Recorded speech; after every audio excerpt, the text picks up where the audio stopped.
everyone, my name is Sophia Barksdale and I would like to talk to you about eating disorders in adolescents and young adults.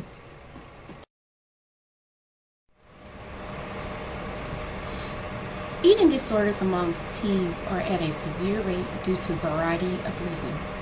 My presentation will cover the different eating disorders prevalent amongst adolescents. I will elaborate on the symptoms, interventions, and treatments associated with the eating disorders discussed. I will also talk about the backgrounds that connects with the physical growth and development and the image of psychosocial development.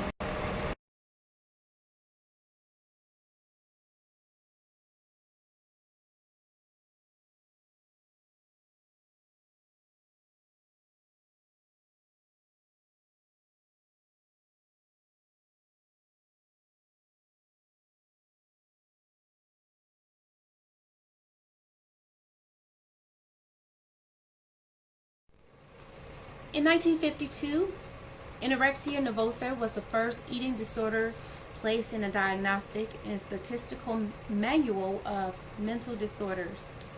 Anorexia was initially diagnosed as psychophysiological reaction and was considered a neurotic illness. Throughout history, anorexia was associated with religious fasting, where they go days without eating to receive a sacred message from God, and being it was represented as a sign of being close to God. In 1980, binge eating was the first acknowledged, also in the DSM. And if you go through history, there's evidence that suggests that anorexia and bulimia have existed since at least the first century, even though it was recognized in the 1900s.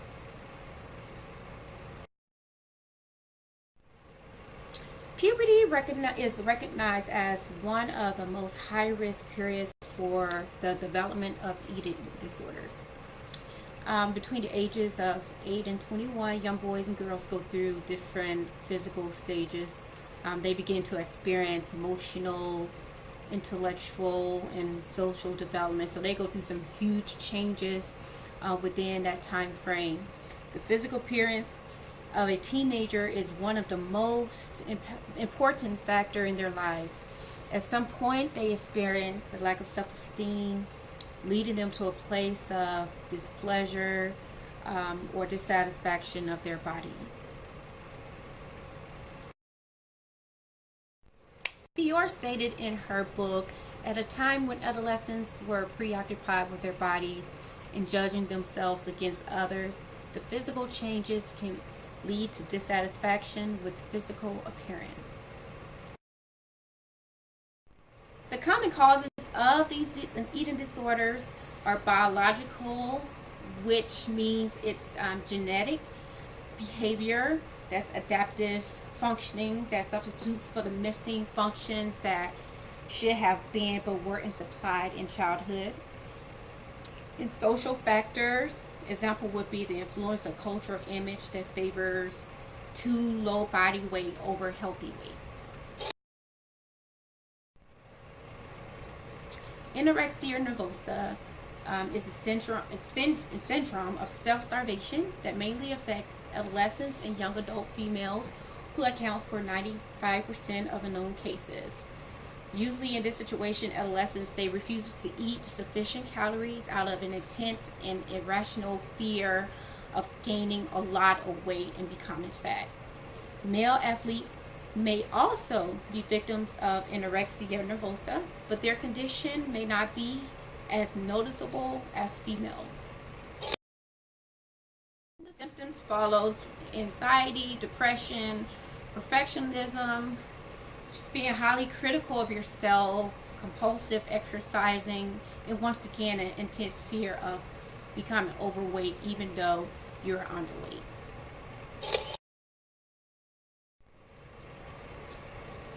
Yeah, binge eating. There's two characteristics of binge eating disorders. You have the binge eating, which involves consuming an amount of food in a short period of time. Usually binge eaters eat uncontrollably even when they are full. Usually it derives from the feeling of extreme shame, guilt, and disgust. Then a second aspect of the binge eating disorder will is the purging part, and that's when people vomit after they eat something or they misuse laxatives. And you have 70% of individuals who vomit and the remainder misuse laxatives. And overall, my study showed that about 4 million Americans have binge eating disorders. Females are much more vulnerable, with 5 to 15% of males dealing with anorexia and bulimia. 35% of binge eaters are males. Eating disorders are highly prevalent amongst athletes, especially those involved in sports that place great emphasis on the athlete to be thin, such as gymnastics, figure skating, dancing, synchronized swimming. Athletes actually can be very, very obsessive about their weight because of how it can benefit them athletically. Being too small or being too big can have a huge impact on the athlete when competing. Also, they have to deal with the pressure from their coaches, judges, and parents.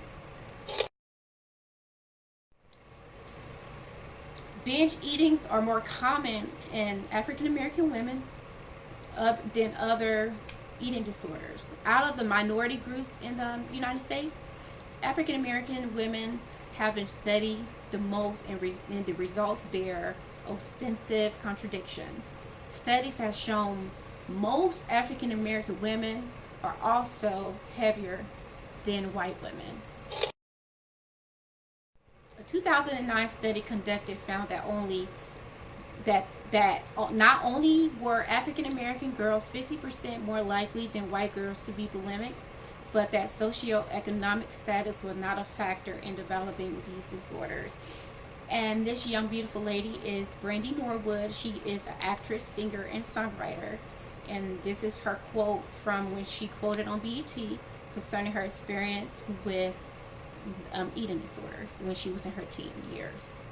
And some people believe that eating disorders are a white woman issue, but the fact is African American women are also inflicted with eating disorders. Lifestyle interventions that can promote physical activity and healthy dietary, just simply eating healthy salads, eating fruits, whole grain, running, physical activities such as running, playing outside with their friends, young girls walking, and it's more achievable and maintainable, especially among ethnic minority women who are less likely to seek clinical treatments for eating disorders. Pro-Inner movement, which is an underground cyber world of inspiration, motivational tactics for extreme weight loss behaviors, targeting individuals in the depths of anorexia nervosa. And the uses of websites have formed interactive forums that foster support for individuals to continue with the lethal behavior. Unhealthy thin actresses and models are featured on the page, along with advice on suppressing hunger pains and hiding the evidence of missed periods or vomiting spells. And this gives you an idea of how the support group manage their weight loss. If you notice, the calorie intake is mostly 500 a day or less. After a certain amount of calorie intake, they fast and they eat completely nothing.